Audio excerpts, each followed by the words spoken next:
ప్రకాశం జిల్లా దోర్నాల మండలం కటకానిపల్లి గ్రామంలోని ఎస్సీ పాలెంలో ఏర్పాటు చేసిన తాగునీటి బోరుని యరగొండపాలెం నియోజకవర్గ టీడీపీ ఇన్ఛార్జ్ గూడూరి ఎరిక్షన్ బాబు ప్రారంభించారు.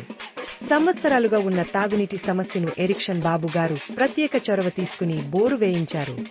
దీంతో తాగునీటి సమస్య తీర్చినందుకు గ్రామ ప్రజలు ఎరిక్షన్ బాబు గారికి ధన్యవాదములు తెలిపారు.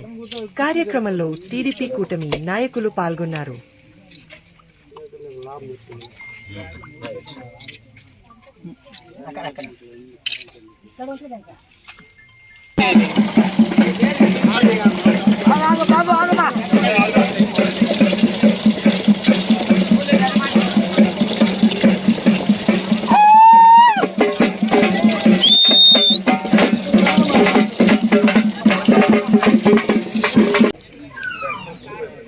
ఓకే